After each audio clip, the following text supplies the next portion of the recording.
are here, right at 6.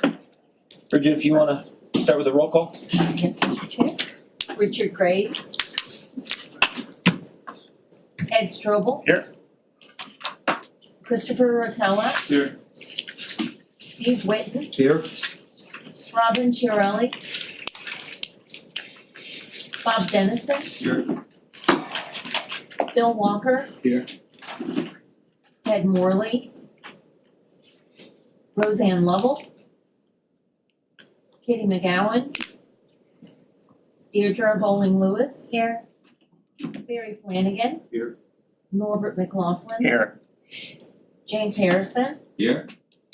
And Chair Grant Henderson. Here. Do we want to make a motion to approve the minutes from the June 3rd meeting? Motion to approve minutes for the June 3rd meeting. Second from Steve Whitten. All those in favor? Aye. Opposed? We do have a quorum, correct, Andrew? Yes. Okay. Sergeant Mills. Waterway boating crime? Remember? Yeah, yeah, that's right, sorry. We got a new member, Bob Dennison. Bob, you want to say a few things about yourself? Yeah, big fan of Grant Henderson. I grew up in town here, and yeah, I am excited to be part of this conversation. Thanks for having me. And I own a little business here in town. We help we sell boats. We do it a little better than Grant does, but same kind of thing. And my family moved here back in 1948. We built boats called Browers. For those of you guys that were here back then. And I still brag about that to this day. So. For sure. Well, welcome, Bob. Thanks for being here. And sorry we don't have much of an agenda here today. Last meeting we certainly did, and I think when we reconvene in September, because we take August off, correct? Just everybody remember that. August is the off month. Hopefully we'll have a bit more rigorous agenda for September. Waterway crime and boating safety. Sergeant Mills. Good evening. For the month of June, the Marine Unit issued 38 citations, and of those citations, because of the jet ski issues they have, I'm breaking them down a little bit more in detail. Of the 38, 18 were issued to jet skis, 8 of those were to personal jet skis, and 10 were for rental companies. Warnings, we issued 96, 23 to personal jet skis, and 16 to rental skis. Conducted 8 safety inspections, handled 6 accidents, nothing of any major injuries, but we did have one jet ski who was up by the Middle River in the ICW, rental jet ski, lost control of the ski and ran into a dock, suffered minor injuries. She went to BGH just to be checked, but everything was fine. And then handled, we didn't have any burglaries and we didn't deal with any derelict vessels. The derelict vessels in Lake Sylvia, we have one that's still underwater that John's helping us out with. We were just waiting for the bid on that one, right? Nope, we got the bid. Okay. We're just been waiting for the contractor that won the bid to get his paperwork together, insurance and all that stuff. We'll get it, probably end up next week. Okay, so that one's actually underwater right now, so we're gonna have to, it's gonna be a pretty decent job to get that one out. Then we have 2 others that are in the derelict process over there. That's all we have on our radar right now that we're actually actively working. Of the 12 incidents that we handled, several of them were boating accidents that were handled by the complainants amongst themselves. We had an incident where a couple of people were fishing off of 15th Street Fisheries dock and just kind of drug a fish through the whole area there, kids on the docks and everything. So issued them a trespass warning. There are a couple of younger gentlemen that we have had run-ins with the past, but now they know they're not supposed to be up in there. Had your buddy sailboat that responded to your buddy when we were up at Vine Grant. My friend Benjamin. Lost his power and kind of quickly and efficiently tied off to the fenders before he hit the 17th Street Causeway Bridge. And then got a report of some floating narcotics just off of Port Everglades, cocaine about 1 kilo. Turned that into evidence. And speaking of the fine, was it last week, 2 weeks ago? We were the fine. It was the 18th. 18th, we went up to, myself and one of my officers went up to Cocoa Beach for the fine grant presentations. We're trying to get some motors help partially paid for by the grant. It looks pretty promising. In the past, we've actually been successful with that, because it's great, because we go in there and we ask for $40,000, and John goes in there and asks for 1.2 million. So it's they're like, oh yeah, okay, you guys need these things. But so hopefully we'll be successful with that. Obviously, we have the 4th of July weekend coming up this weekend. They're doing the fireworks this year. Last year they didn't do the fireworks, Oceanside. And during the 4th of July weekend, Operation Dry Water, which is a national operation, FWC pretty much runs it. It's for DUIs, or voting while under influence. One of my guys is actually going to have one of our DUI officers riding with him on July 4th up until 5 o'clock, and then at 5 o'clock, that's when we kind of go into fireworks mode. So anything like that happens, and then anything after 5 o'clock, we'll have FWC help us out. And that's about it. Will they be having the Questions? barge offshore, so they're doing the barge offshore this year? Yeah, so right now there's 2 barges. They're at Hall of Fame Pool. They always dock right there. And then starting tomorrow at 9 o'clock, we do 24-hour security around the barges, because that's when they start loading the fireworks tomorrow morning. So they don't want anybody, pulling something stupid, driving by with a flare gun. Like or Los something. Angeles? Yeah. Did you see that? I didn't see it. Oh, they had somebody busted, LA, they busted a huge stash of illegal fireworks.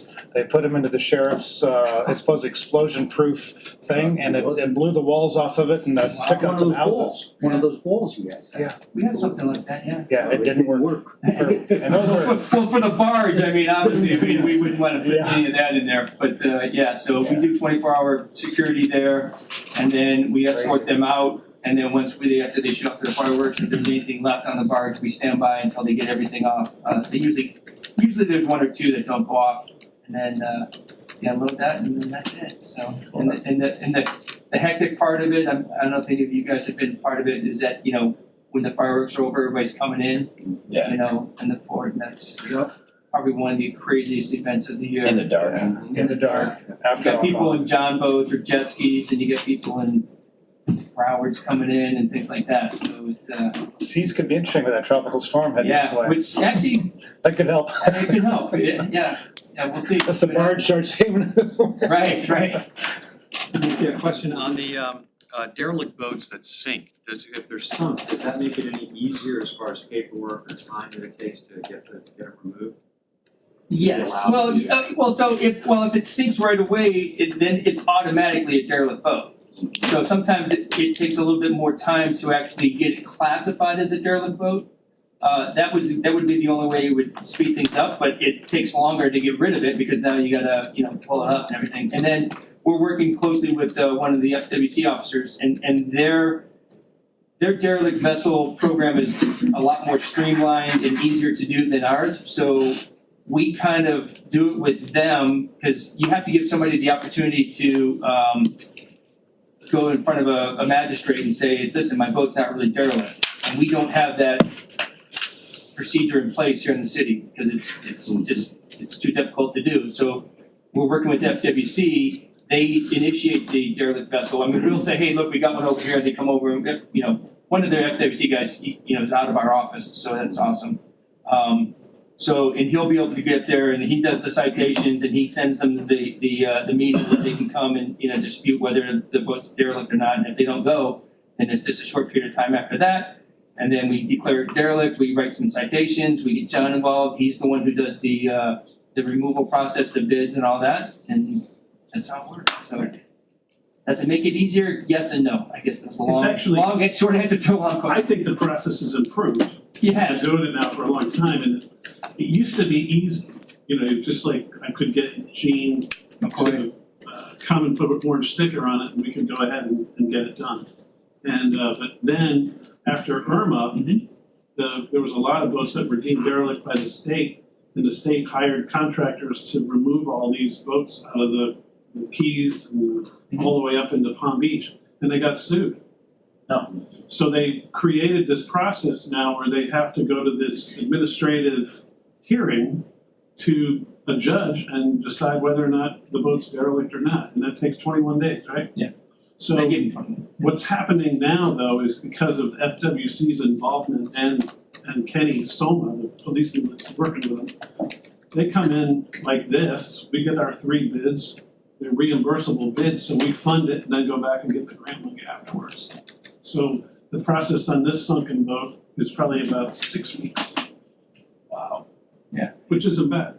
But in back when he was talking about, we used to have an officer who was our environmental officer, his detective, and he would help us with the derelict vessels. And what he said, he would take one of those, orange parking stickers basically and put it on the boat and, and send a registered letter. And if they didn't respond, we yanked it out. We actually, when I first came over, we actually used the parks backhoe to bring a boat out. They drug it up the ramp, they picked it up and crushed it and threw it in the back of a dump truck, and that was gone. That was Broward Hall number 2. Yeah. It was Richard Weiner's boat, my next door neighbor. I was hoping you were joking, but you were serious. Oh yeah. No, come on, it was a wooden hull built in the 40s. Your grandparents did And the great. guy didn't take care of it at all. So what the heck was the name of that? No. It was the Barefoot Contessa. Barefoot Barefoot Contessa. Contessa. Yeah, I Yep. remember that. Yeah. Holy And then they had the smokes. second boat and his. Yeah, that one wasn't a Broward, but that one, Yeah, yeah. But yeah, 1948 without any maintenance. Damn good boat. Yeah, it was. What is the distinction between derelict and then the boat sinks? Doesn't it become salvage? And didn't salvage rights fall into, does no Well, law change? Can't you just go claim it? So Well, this this is somebody's boat. This Well, I understand, but I was told years ago that I had a boat that sunk at my dock that, for whatever reason. Somebody said to me that, as silly as it sounds, that somebody could claim it, they pull up and say they are salvaging the boat because somebody hasn't put a claim on it. So I'm just wondering, once it sinks, is it any more difficult than simply claiming it and removing Well, it? so we were actually doing the derelict process, had started the derelict process on this boat before it sank. So, Okay. I mean, we knew who the owner and everything was, we haven't really had to try to use some type of salvage law in the past because we usually know who the owners are. And then we try to get, I don't know how successful we are, but we try to get money from the owner, for the cost of raising the boat, because we use grant funds right now, and sometimes city funds when we run out of grant funds, and then we try to get reimbursed through the owner. Can I add something to the derelict vessel? Yeah.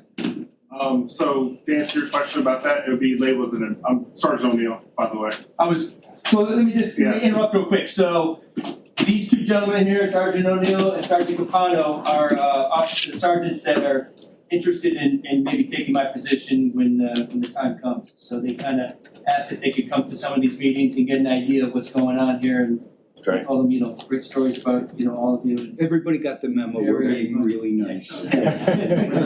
So he brings cake if you're nice. It might be 3 day old cake. Can't be that bad, I found it over here in the kitchen. So I have received derelict vessel training in the past. I was a Marine officer in the past. So something like that would be considered an abandoned vessel, and there is a process through the state you can go through to claim the abandoned vessel. But as of today, actually, the Senate passed Bill 1086, which enhances and makes more streamlined the derelict vessel process, where you can actually, when you see a boat, they can label it an at-risk vessel, and they can start the derelict process then, instead of waiting for it to sink or become just totally destroyed, or a big storm to come along. So the FWC can start the at-risk part of that, so it doesn't end up sinking and put fluids in the water. And also, they're doing a plan now where people who have a junky boat behind their house can actually contact FWC and say, please take my boat. As long as they're the registered owner, and then they're setting aside monies for that, for them to come take the boat from them and destroy the boat. And that hopefully will lessen the load of having, to go through the whole process, because they do have rights to, go see a magistrate and claim it's not, And one thing I think is important in that bill is that they also, the wording on the statute for it being a derelict wasn't, I don't think, defined enough, so they defined the terms in that more detailed. So someone doesn't have an argument of, well, my boat's really not derelict. You know, now they really define the terms of that, so we can say, yes, it is. But I think the most important thing was that we can start the process of it being an at-risk vessel. So it doesn't have to be sunk in the, you know, like Sylvia or the Middle River or. somebody contact you guys? You can contact us for sure. But FNBC's the one who's gonna have the money to do it, so, well, you get the ball rolling, I'm sure, I mean, Oh, yeah, We get complaints or calls all the time and see if we can track it who it belongs to and try to give them the opportunity. So the person whose boat is sank in Lake Sylvia, she owned another boat as well, and we were getting ready to pull that one out, but she was able to scrape together the money and had it pulled out herself because it cost her $1,500, I think. I think she paid somebody $1,500 to bring it over to First Performance, and then they took it out and they scrapped it. And then she didn't have the money to get this one done, and we were just like, hey, you know, you gotta get it done, and now we can't find it. So, But in that case, she could just turn them in now, if she wanted to, instead of having to go through all that. and I knew they were talking about it. Yeah, it passed really went in effect July 1st. Okay, thank you, Sergeant Mills. Anything else? Okay, we'll move right along, dock waiver, 435 Bay Shore Drive was pulled this afternoon. Yeah, the applicant chose to remove it. Yeah. It'll probably come back in September. They had a little pushback and wanted to review things, so we'll probably hear from them in a couple months. So, we'll go right into item number 7, the Water Quality Initiative. That's you. You're up. This is just a quick little thing. So I got roped into helping with this water quality issue to this commission initiative, and my item is number 5 that I'm working on. So I'm looking to find ways to get more people to pump out, whether we provide a service or contract a service or some other type of way. And in the water quality thing, they look at basically trying to target entities, which it's not really worth it because there's so many other issues that are going along in the city. So what I did was I started my research, like what the Clean Vessel Act is, because it's part of the grant process. And that in 1992 became a federal law. And they fund money to assist states to put in pump out stations or buy pump out boats and things like that. So like, for example, we just got a CVA, the Clean Vessel Act grant from the state of Florida, but half of that grant, $32,000 of it was federal. And we had 2 agreements in that. So what we did with that was we retrofitted and upgraded one of our pump outs on the New River, $80,000. So then what the grants do is they cover, really, it's an amazing thing how much they do. They're 75-25 split, but they cover, for example, I went through and I did perform if the city were to buy a sewage boat that looks just like equipment. For example, the boat's $104,000. They would pay 75% of that. They would pay 75% of any repairs or maintenance that go with it. They won't cover fringe benefits, but they will cover operational salaries. So when you plug all these numbers into the thing, it becomes a little bit more interesting. The catch is that for 5 years you can only charge $5 for a pump out, or give it away for free. So when you look at the operational costs of it, get it down to what it costs for a pump out for the city if it was going to do it for free, like the Keys or Martin County. It's $15-16 for us to go pump out. Martin County has a program that's called the MS2, and they have 2 boats. They're going to get 2 more. And the way their system works is they have 2 guys. That's what they do. They have a 23-foot boat that holds 460 gallons, and they go work the grants. And all you got to do is call the number and tell them where your boat is, and they'll come pump it out. You don't even have to be there, and they leave you a receipt. Wow. And they eat that. The county eats that.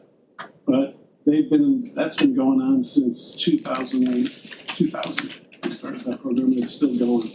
They pump about 165,000 gallons a year. So then I looked at that, and then I looked at what would happen if we did something like the Florida Keys program, which is, as you know, is a no discharge zone. And the Monroe County has a program where they hire someone to come pump everybody out. And they just issued an RFP to do their areas. And they have areas up in Key Largo all the way down into Key West and Marathon, Boot Key, and things like that. Boot Key, the city doesn't. So what the way their program works is they issue an RFP, and each of these zones, there's 5 or 6 zones in there, they issue a quota of maximum pump outs. So, and these boats are just anchored in this area. And what it does is, it's interesting, is that in order to get a free pump out, you have to register. And they give you a flag or a sticker or something like that. And so you register. So now they know exactly who you are. They know how often you pump out. Because there's Monroe County mandates that you pump out at least once a month and can prove it. Which the state now is doing that. It's in this bill that the sergeant was just talking about too. So now that the state's requiring that in state waters, we'll have to see where that leads. So anyway, what they do is they issue these things, and if I register, I put my flag up and the guy pumps me out 2 days a week. I can get a pump out. And the vendor is charging $52.70 a pump out to the county. Now, a lot of that has to do with fuel, which is not grant eligible, because of the amount of traveling they have to do to get from one area to another. So they're allowed to pump out retail on off days to where they're charging, 75 cents a gallon or whatever they charge. So it's an interesting program. And they also, what the county's doing is they have a poop program too, like Martin County, but it's really to educate marinas and facilities down there of access to all these grant dollars to put in pump outs. I believe that these grants are eligible for residential areas too. So they'll do it. And there's 27 marinas in the city limits. 12 of them are clean marinas and have grant money that went towards their pump outs. Now, if they're over 5 years old, they don't have to report. Some of them may or may not work. We're just seeing how that goes. Somebody asked me about a discharge zone. The state now is applying to the DEP to become a no discharge zone. Right now, and I scanned it, and I'm not 100% positive of it, but I believe on July 1st with this bill, all of the aquatic preserves in the state automatically become no discharge zones. And what does that mean? That means, because there's 3 types of head systems on a boat, type 1, type 2, type 3. Most of us have type 3, which is a holding tank. The other 2 are sewage treatment plants, really like electrosan or something like that. Well, inside a no discharge zone, you can't have a flow through system go into the water. So do you have electrosan? No. So the way electrosan works is that you flush. It goes into a tank, it macerates, and then you flush again, and what was in the macerating tank goes into another tank that zaps it with electricity and it cooks it, and then the next flush moves everything down, and that third flush gets the treated sewage over the side. They look this big. We used to sell. So that's another thing that's coming down. Now the state is applying to see if they can do it all over the state. And one of the requirements is it has to be environmentally sensitive areas, of which Broward right now has no aquatic preserve, so it might not happen in Broward. But it may happen in other bodies of water within the state. The process takes a couple of years. That includes gray water as well, or No. not? Okay, No. that's one of our big issues here is all the gray water from the yachts. Yeah. Phosphorus. So the other side of it is, if we were to put out an RFP, what would it cost us to do that, like the county does? If we were to do an RFP, I believe it would cost us probably about the same as it does in here, a little bit less. it's hard to pull a number out of that because we have 3 private sector services in the city now. One is marine waste management, another one is marine pump service or something like that, and the third one now is the newest, which is the Point Man pump out, which is the boat that I plugged into my little Performa. So the fees that they charge, Waste Management does about 80,000 gallons a month. And their operation's different in that they have 4 trucks and 1 boat. The 4 trucks hold 2,000 gallons each, and each of them have a 450-foot hose. So they can go up to a house, hand the hose down the side of the house, and pump the boat out. They have a $75 hookup fee. And then they charge 75 cents a gallon, and the $75 hookup fee covers the driver's time to get up there. Now, where their operation is different is that they are transporting this waste over the streets. Boats don't. So the difference is that there's all kinds of licenses and things like that that they have yet to be able to transfer this stuff over the thing. And they have to go to Pompano to some disposal site there where they take it. Lauderdale Marine Center has a truck, and they come and pump everybody out, and they truck it. They put it in their truck, and they dump it, and they dump it right into the city sanitary line because it's on their property. The city's okay with that? I'm not sure. These are just things I'm learning. I know by law, when you buy whatever, like you can't put water down your sewer, you didn't, like, if it comes from a well. Yeah. I think it's a hard thing to manage in conversations that I've had with those guys that are also part of this study. So if we were to put an RFP out, or even if we were to go into this business, if you will, my concern is I don't want to impede on anybody else's business. You know, it doesn't seem reasonable that the city would compete giving free pump outs or a $5 pump out to cut in on those folks' action. So where this is leading me is there's some sort of a hybrid that I'm going to get to, some kind of a program that we're going to find out a way to incorporate everybody that does this and educate, promote. You know, it's possible that, for example, Point Man Pump Out applied for a CVA grant, and on Tuesdays he pumps out for $5. Anybody that wants it. So that what he did was he told them what his budget was to do this. He applied for it and they gave it to him. It was like $35,000. What he's looking for now is a way to. He says his operating costs are $22.50 an hour. So he needs $16 of it's covered by the grant, but he's eating $7 something, right? So maybe we could help with that. Those other people like marine waste management would be interested in it if they could make money at it. So that's another hurdle that we have to come up with. So that's what I've been doing with this water quality thing. It's been a very interesting project to learn about how other people do it. Monroe County is the only county in the state that does it like that. Some towns, there's I guess 6 or 7 of them that I was able to find. Tampa, they'll pump out for free on their mooring fields, but they won't do boats that are anchored. Now, going back to the Senate Bill 1086, they don't talk about. They only classify boats that are required to have pump out receipts that they have to hold for 1 year as liveaboards. And liveaboards, that's a hard classification to make, right, Sergeant? Very hard classification to Correct. make. So that's another enforcement thing that is a challenge. The fine is about $250 if you get caught, which we know is a challenge because they discharge usually at night. And so that's where we're going. So I'm hoping to be able to develop this feasibility thing. I've done the first 2.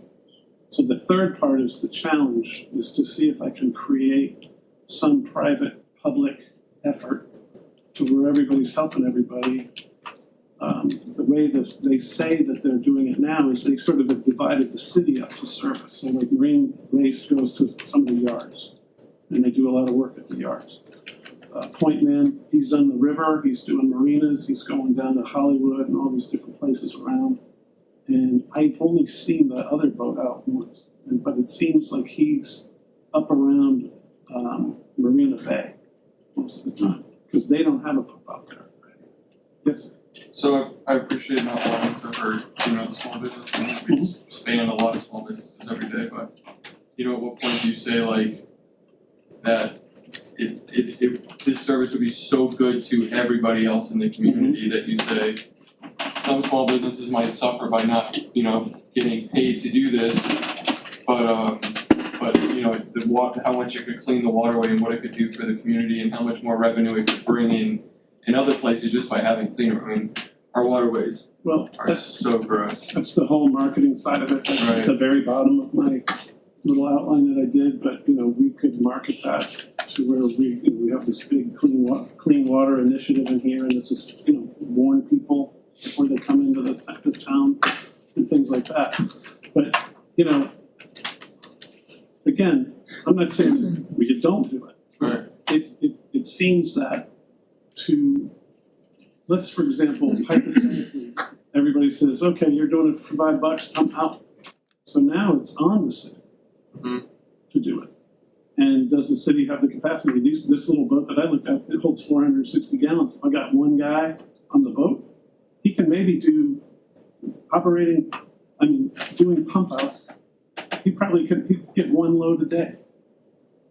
Because it's one guy. So that's 460 gallons a day. That's not a lot of pump out. So then you put in two boats. Another alternative is to try to find places that we can put free pump outs. There was Like we have at the gas point. stations or something like you went to like Nader, everybody's been pumping up, but Or even at the tip of, where the Hall of Fame pool is, or something, somewhere that somebody can just come up and they're arriving, and maybe they come in and they got a free pump out. But we have to tell everybody it's a free pump if I can help in any way, let me know, get a hold of the property owners or whatever, and use me here as well. And I call it Fort Lauderdale's crappy boat program. But anyway, does anybody have, yes, sir? Jonathan, are the pumps working at the top? What do we charge there? 0. So why can't we utilize and offer that to somebody in return for them giving Well, a concession or a break? you mean like the private guys? We take all they give us. We take all the pump outs, all the pump man stuff. Only And remains anybody else, secret. Carrie B, name it, we take it all. No, I know you don't charge, Yeah. because I just want to Yeah. bring that point up. That, So, you know, that facility sits there and it's not, maybe it could be utilized more by I just think that, you look at these guys like marine waste management, that is a serious operation. And I mean, 80,000 gallons a month is a lot. That's a lot. And I had some, it's interesting how the way that Monroe County does it with their free service with this stuff. They cap, you can only do this many pump outs. Well, they'll only give one free pump out. So if I have a boat, and let's say that, they're always drawing salt water, and then I have to do a head repair or something like that, and it's mixed, I have to pay for that other one. Or I have to leave the sanctuary, the Keys Marine Sanctuary, and go offshore and pump, or I've got to go inshore and go to the beach. And that's one of the challenges of all of this, is that 75 cents a gallon with an $75 hookup fee. Yeah. That's crazy. Nobody should. Right, but if they're pumping 80,000 gallons a month, where are they getting it? The other one's 75 cents with no hookup fee, and the point man is 75 cents with no hookup fee. So the average tank is about 30 gallons. 30 to 40 gallons on most of these boats. Right. So they gotta do a lot of trips, a lot of gas, which isn't covered by, It could be on some of the yachts too, I would think, and they're gonna be hundreds and hundreds of gallons, thousands of gallons. If the city got like a barge, could you park it somewhere, like, people come up to it? City's got plenty of land too, so it's nice to. That's an excellent idea. Yeah. You go down there next to Peterson's or something, and you spud down in there and you take all anybody can get. So I mean, the systems are reasonably inexpensive. You know, the one at 15th Street is about 15 grand. So if you go with the grant, you know, the hard part is tracking, you know, the information that the granting agencies want. You know, who is it, where are they from, are they in-state, are they out-of-state, how many gallons, that kind of stuff, and we do it quarterly. So on a barge like that, you know, I mean, that Peterson's holds 10,000 gallons of fuel. Yeah. And you could leave it there for quite a while. 30, 40 gallons, you know. So, Operating costs are expensive. Hmm? Operating costs on those things are pricey. so, anyway, any other questions? It wouldn't be so bad for sewage. You're just operating after that. Did you guys say that individually? I didn't get that, Mr. Walker. I was just talking to him. Oh. That's been sorry. You would tell us? Is there like an annual registration or something for a boat?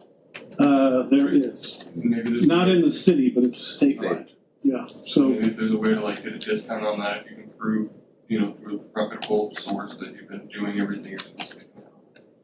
it'll be interesting to see where this, this thing with the liveaboard thing goes, with these guys that are in Lake Sylvan and things like that. So, you know, if you can't prove it, you're gonna get fined. They don't even have to catch it, right? Yeah, the liveaboard thing is, unless somebody declares himself as a liveaboard and uses their boat as their business or address, that's the only way you can name as liveaboard, because they say that they're on a voyage, right? So if you're navigating or in transit, technically you're not liveaboard. So it doesn't say how long it takes you to get from, you know, West Palm Beach to Key West. You know, you could stop in Fort Lauderdale for 7 years. You know, I'm in transit, and that's the tough thing. We've always had that issue with the liveaboards, because people complain about people living aboard in places where they're not supposed to be, and unless they say, yes, I'm living on my boat and this is my address, then you can't prove it. Well, that's what you have to be able to do. That guy in Lake Sylvia, 6 years ago, liveaboard. He was even longer than that. Sailboat. The yellow sailboat? He's still on his way to Key West. Yeah. There's one guy who left his boat and went to Brazil, and we haven't heard from him since. So, you know, it's a parking lot, or they're on their way somewhere. They're always on their way somewhere. So that's the issue with the liveaboard. It's just like, oh, this is great, and I'll liveaboard. Yeah, all right. So. City pay anybody right now to do this? It's all free market. You know, I'll be honest with you, I was pretty impressed with the pump out man. His operations came out of Block Island, Rhode Island's program, which is, they do really cool things, like they have oyster farms in Great Salt Pond that they never had before, so they're using that as a water, filtering system. And the way their system works is if you take a mooring there, they pump you out $5 a shot, and then when you pay your dock bill, it's just on the bill. Right.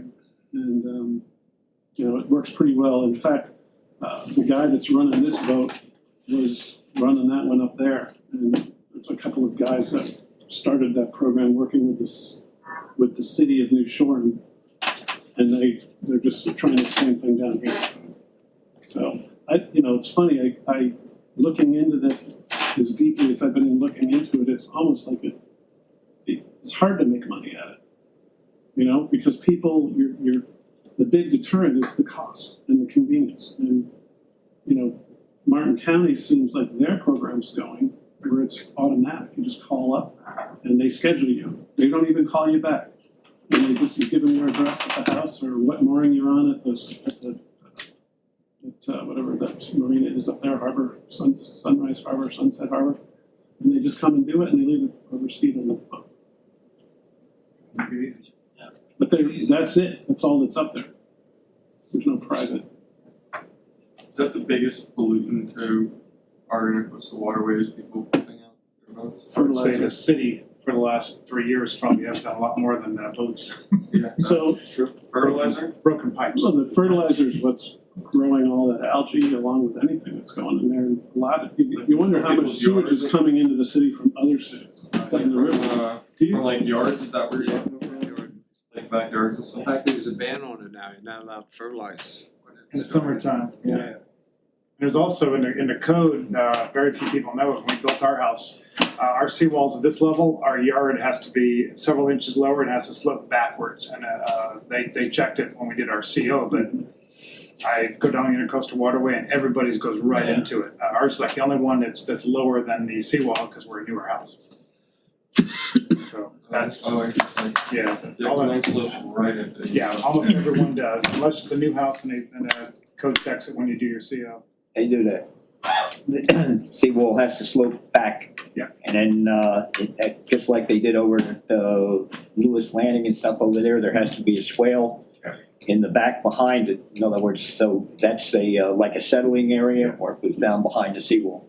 But I said, they do check that every time we do a seawall. Yeah. The front of it has to be 1 inch higher than the back. But no one's checking the 30-year-old seawalls with the yards going right into it and And there's no like. What's interesting is what we're talking about with the new height, that they're raising the seawalls that are in there now. And that the new height has that where it has to fall back.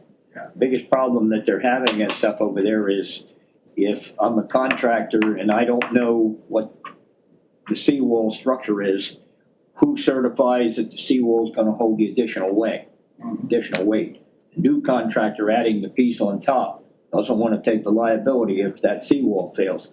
But as what you were saying with the seawall, all of them are checked, and they do check that. They send the CO and surveyors come out, and they want to find out that it's slant before it's poured. And which they check where you're going to be pouring it, because they're not there for the pour. The other 95% of the people that aren't getting new seawalls still have a problem, unfortunately.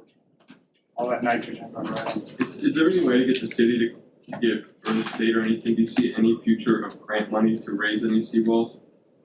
Not private seawalls, public. There's grant money. I was making up We still have to give it away to the city. So one last thing, I just wanted to update you on those, you reminded me of this, the sewage spills. So they have 3 areas that they're going to mitigate, and one of them is George English Park. It looks like that job has been delayed because of delays. The way they're gonna do hydraulic dredging. They're gonna pump the stuff into a tube, but it has to go through these fluorescent sterilizing light tubes. Wow. And they've been waiting for one computer chip that finally arrived today, so that they will then go ahead and start doing it. It looks like it'll start sometime in the 2nd or 3rd week of July. So that'll be the first one. Lifting up all the garbage that was down there from the. They're gonna suck it out, Yeah. leave that in the filter bag, sterilize the water, and let it go back in. The next one is gonna be the Tarpon River, which is about 2,000 yards that they're pulling out of there.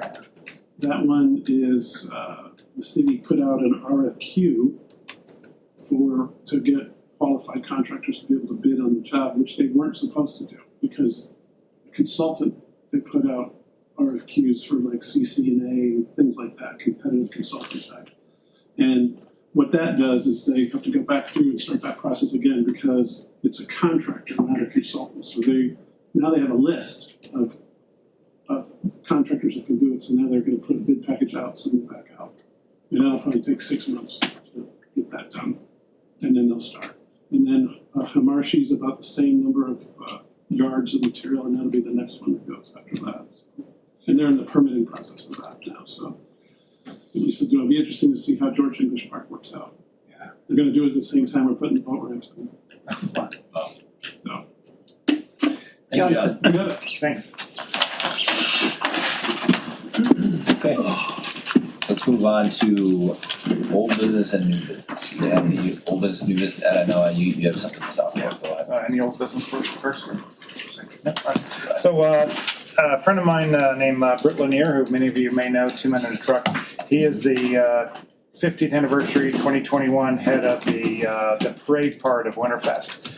And it was brought to his attention that the seawall in front of the wharf cannot be used this year for that because the city's determined it to be unsafe. But unfortunately, they also told them that they have no money in the budget or not planning to fix it anytime soon.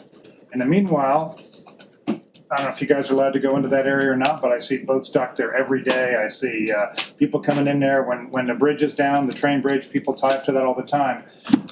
We kind of are a little bit super sensitive right now about concrete failures and people getting injured. So I think as a group here, if it's of interest to everyone, we send a note to the commission basically saying that this needs to be prioritized for a safety reason, liability reason, and let the commission know that little chunk of seawall in front of the wharf is very important and it's also not safe. So if the Winterfest boat parade can't use it for one night, why is everyone else being allowed to use it and why aren't we doing something about it to get it fixed? And there's no plan to do anything about it. There's nothing in the budget from what I hear to fix that part of the seawall right now. It's been prioritized backwards, so It's a very. Can we verify that before, can we verify that there's something in the budget before we? they told Brett, who is, you can claim, did he mention at the meeting? I missed the other meeting, but okay. That's a different meeting. So, and he is the one who is this year's head of the entire parade part of Winterfest, and so, the parade chairman. And very reliable source, he went to the city, and they obviously have very good contacts with the city as well, all the way up the line, and I would trust his word on it. And we can try to verify, but I think just a communication to the city commission that, we need to take a look at this. Did you have something in mind? Pardon me? I do have something in mind. So the seawall adjacent, I'll give this to you, so I have to type it. Okay. If this is okay, the seawall adjacent to the wharf is in desperate need of repair and is a major liability to the city. The area is still being used by the public, but Winterfest Boat Parade has been informed is not safe to be used as a staging area for the upcoming 50th anniversary parade in December. Repair should be prioritized before an accident happens. Simple, safe. Jimmy, did you have a comment? Yeah, that sounds good. We, at the board, I believe 3 months brought ago. this up before about when the wharf was trying to use it for their own use as opposed to, because that's a commercial length of dock right there. Yeah. Right? Yeah. And they wanted to use it for their, like the people going to the wharf. And they started doing that once the boat got moved away from there, kind of just taking it over. Mhm. And I think we brought up in this board, did we not? I don't know that we discussed we discussed it, but I don't I know, don't think we sent a there may not have communication. been formal action. No, I don't think there was. We did a formal writing to the commission. Gene Ellis with Riverwalk came in here about 4 months ago, 5 months ago, and talked about fixing the seawalls. I have taken city manager, a bunch of others on boat rides, and as recently as last week, took one of the city commissioners to go look at all of this. And I was told that all this stuff is a public works project and let it go. If that seawall let out, God forbid, could you have anything like happen at Surfside, like if, cause that looked No, like it might be. the buildings behind it are new enough, they're not gonna hurt it, but somebody could fall in, it could fall in somebody, it's not gonna be that level of But mostly accident. the top of the deck, down closer to the river tail or to the east, just And failed. once they fall in, the price triples. So if you go and you batter a seawall, that's one price. I've done 2 houses, battered them. The house I'm in now, the seawall had already caved in before I bought it, just like the next door neighbor, and it's triple the price at least, right? Just take one out and start over again. And certainly One of the used things that's all the time. one of the things that they, as far as the city has a maintenance agreement with a marine contractor. And the maintenance agreement, I want to say roughly is maybe 600,000 a year or something for it. And most of that goes for the wooden piles along the edge of the river. But there is money that the city has budgeted for in a maintenance agreement. And so they bring that contractor in. That could just as well be one of their items that they might say that they want to have done. And the contractor could repair that. Of course, $400,000 or $500,000 is not going to cover that. No, not even close.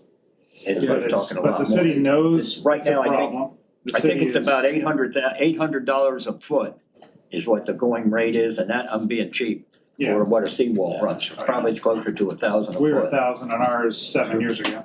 Jimmy and Barry? Yeah, there's several things, is that, I mean, this, since I've been on this board from 10 years ago, this, fixing the north seawall, has always been a thing. Trying to get money from the county to help, the county never really wanted to help, saying that was a city thing, so we've been fighting to try and get the seawall fixed forever. So I agree that we should keep fighting, for that. Secondly, is that length of dock that's there and that we're talking about is a commercial dock. What seems to have been going on with the wharf was to turn it into not a commercial dock, take that designation away from it. And I know that I feel and from what I've heard from this board, that should remain a commercial dock. Apparently, I believe that even now that people are using the dock still. So we have the issue of, should we be asking them to stop it? If it's unsafe for Winterfest to use it, it should be unsafe for anyone to use it any night. And how is that being handled? Is there fence up? Is there a sign up? Is there anything to say don't use it? Barely a little bit. And- We run the water trolley for the city, and I was like, okay, just close or open. And they were like, oh, you can still drop people off. We parked there like 6 months ago, I had no idea that it And was it's like- closed, we parked, went into the work, there was nobody ever told us not to, it wasn't a single sign. And every time a Until you said freight- it right now, I didn't know that. And every time a freight goes by, a lot of us, I'll sit there and wait for 30 minutes for the freights to go by Right. sometimes, and everybody's using that that's the biggest passing zone, or waiting zone, I should So say. does the city on both make sides. money off of it? Do they charge?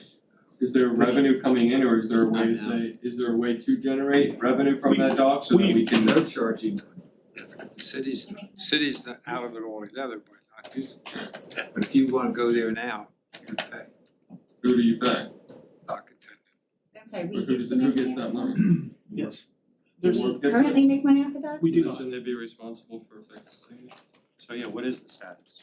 So there's an article, there's a tool in place called the Brickle License Agreement, which John can explain better than I can, but it divides up that section of dock into 3 zones. Effectively, a commercial zone, a water taxi drop-off zone, and a transient zone.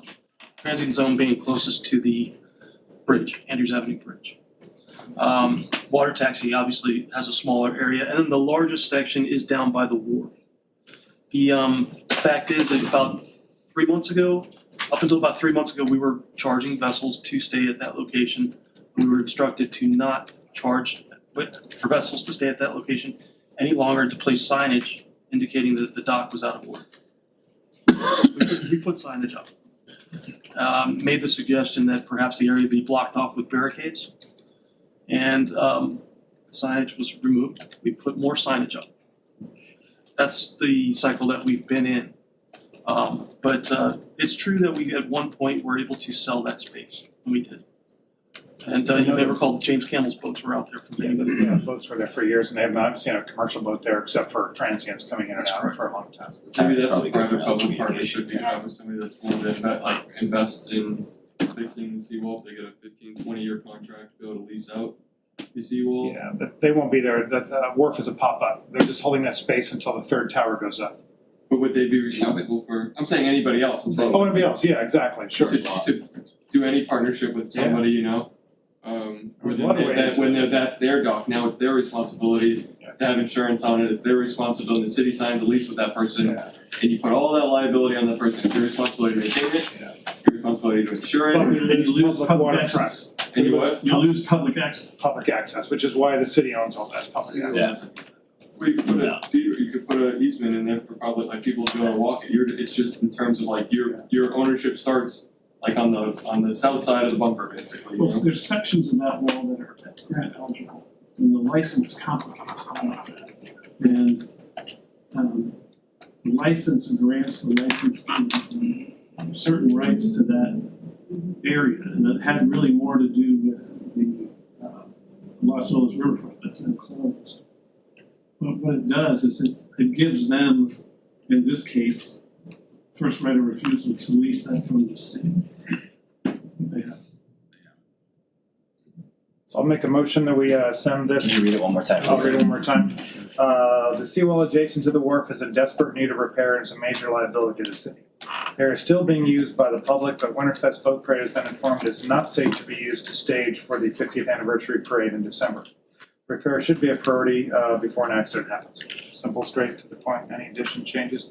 You might want to consider the Winterfest would agree not to, it's strictly stage not loading or unloading. And we can arrange if that has to be, that, maybe we put more This to- point, I'm less worried about the You look at Winterfest, two I'm more different worried issues, about yeah. it getting fixed. Yeah. So I don't wanna We'll never focus get on, fixed in time for both. well, no, No, this year I'm we're not not asking to use it. No, we're working around it. We're using Winterfest as an example of how unsafe it is that they. Well, the fact that, number one, they've told an entity that it's unsafe. So now if it falls in, there's previous history that says it's unsafe. So now the city's liability, I'm not a lawyer, but that seems pretty, yes, exactly. Just in thinking of an addition to that would be some statement that would say that signs have been erected multiple times to prohibit docking. I wouldn't, don't write it yet. Okay. Signs have been prohibited recently to prohibit docking, which have been removed and ignored. We recommend putting a physical barrier along the, to block access to the unsafe condition that exists. Because also if we were to stop access from that part of dock, it might speed up the process as far as, or make them realize more of the value of having a seawall. Yeah. That wall went in, who fixed it? Who, Who fixed it? Only one at a time. And who Guys, hold designated on. it as unsafe? The city told. What's it, I mean, city engineers? I assume whoever, they talk to, I can find that out, but. Well, the reason I was saying, as far as I know, the city does not have any marine engineers to start with. They're all house engineers. Yeah. So who was the one that could certify the seawall or something not being safe? Right. They don't have anybody that I know of that has that kind of credentials to say this is no good. Yeah. And they would have to bring in, I would think, an outside Yeah, one concern. at a time, guys. If they're placing signs up, they clearly the city feels that it's unsafe, and that's good enough for me. Well, it's a Yeah. good thing that the city's thinking that it's unsafe, because for years it's just been kick the can down the road and whatever, they can still use it. The seawalls are falling in all over the place on the north side. So it's a good thing. I wouldn't fight that, that they are saying it's unsafe. No, So- I'm aware of that, but what I was basically saying that when they're saying is that we're saying it's, they come back and say it's unsafe. And what, like Ed is saying, okay, it needs to be fixed and stuff over there, so Bridget, what do you need for a fix and stuff why over don't there? you read it back one more time? And I think, like we discussed, I think you need to keep it short and sweet so it gets to the point. The commission, we go on and on, I think we lose our attention. Yeah. Do we wanna add the sign piece to it? Included that part? Signs have been erected Do you multiple want to start from the beginning one last time? Yeah, okay, so I'll do this part, you And do I'll this do that part, part. okay. Okay. The seawall adjacent to the wharf is in desperate need of repair and is a major liability to the city. The area is still being used by the public, but Winterfest Boat Parade has been informed is not safe to be used for staging area of the 50th anniversary parade in December. And then, Signs have been erected multiple times to prohibit docking, which have been removed and ignored. We recommend putting a physical barrier up to block access to the unsafe condition that exists. and prioritize, this repair to be done as soon as possible. Okay. Yeah, so Do we have a I make do we have that as a motion? I'll second. All those in favor? Aye. Opposed? It's the beginning. And just allow me to make the suggestion that Yes. somebody please come to the meeting with me for this particular communication. I'll get the word out. And Andrew, he'll send a It's not scheduled reminder. yet. It's not scheduled yet. Andrew will send a reminder and everybody else. Send me an email. I'll do it. Somebody besides me. If you feel strongly about it, show up to to those Tuesday meetings. Any way you take some pictures and stuff of it, Yeah. take them along with the, Actually, with, heading on the boat Saturday morning and Monday, so they. Do we have any, Would you talk? Yes, because I was staying at the dock. do we have any more old or new business? Do we have a motion to adjourn the meeting? Motion. Second? Second. All those in favor? Aye. Enjoy your 4th of July weekend. Sorry.